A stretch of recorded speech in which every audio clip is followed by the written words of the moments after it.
Amtrak station after anonymous tip led authorities to two suspects earlier this month. Blackfeet law enforcement, along with a major drug trafficking net. Suspects are facing arrested 27 people. A drug bust has resulted in the U.S. carried out a Mexican drug cartel.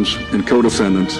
90,000 pounds to illegal drug trafficking. Says it is designating Colombia's largest drug trafficking gang, Plan del Golfo.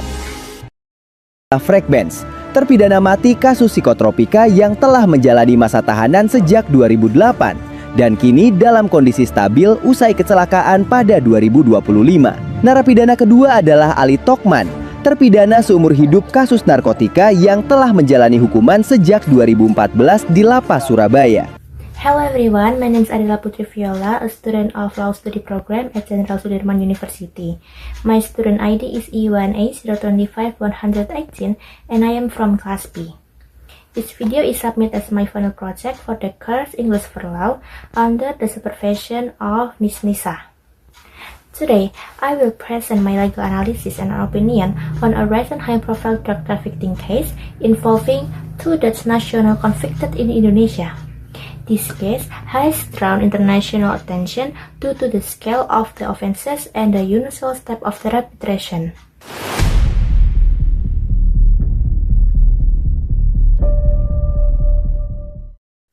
Indonesia has long maintained a strict stance against narcotics due to the severe social, economic, and health consequences of drug abuse.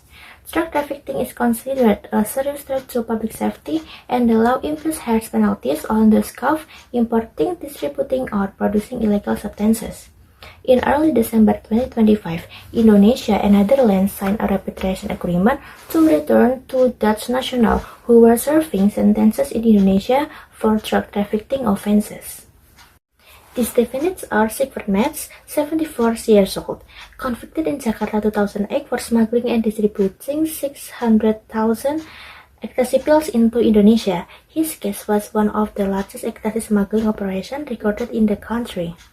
Originally sentenced to death, his punishment has been commuted due to the appeals and legal process over the years. The second defendant is Ali Tokman, 65 years old, arrested in 2014 at Surabaya's Juanda International Airport after authorities discovered over 6 kg of MDMA in his liquids. He was initially sentenced to death, later reduced to life imprisonment on appeal.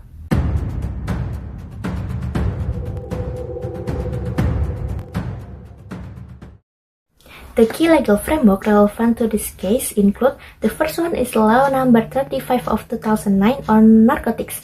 This law criminalizes possession, distribution, import, and trafficking of illegal drugs. Large-scale trafficking is punished with severe sanctions, include life imprisonment and the death penalty.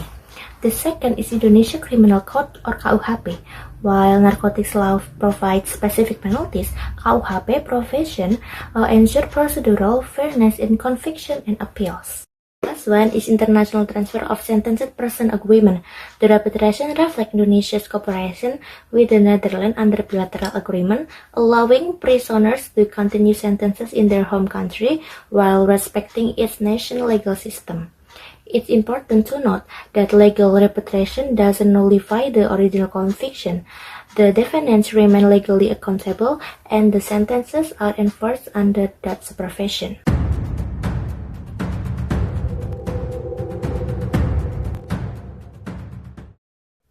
The arrest and investigation processes in these cases were thorough and high profile.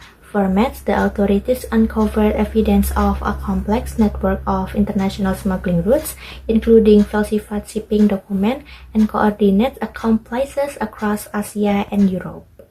For Tokman, airport security and customs detected MDMA through careful legit inspection.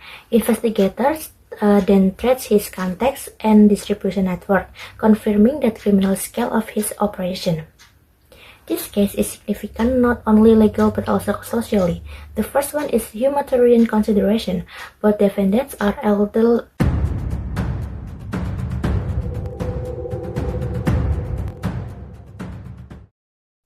This case is significant not only legally but also socially.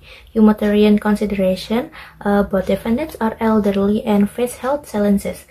Repatriation accounts for their age and medical needs, showing that legal systems sometimes balance strict law enforcement with humanitarian concern.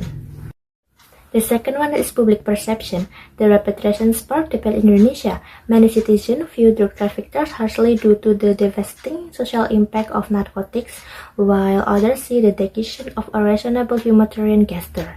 This tension between strict justice and compassion is an important discussion in legal ethics. And the last one is international legal cooperation. The third is international legal cooperation. The agreement highlights Indonesia's engagement in international criminal law frameworks. Cooperation ensures convicted persons can serve sentences safely abroad, yet remain accountable under law.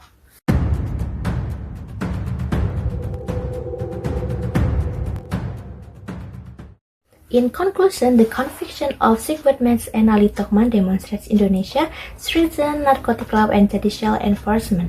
Their repatriation to the Netherlands under a bilateral agreement illustrates how national and international cooperation can coexist. The process respects the original conviction while addressing humanitarian concerns. This case provides a valuable example of how legal certainty, justice, and diplomacy intersect in transnational criminal law, particularly in cases involving high-profile international offenders. Thank you very much for your attention. Have a nice day.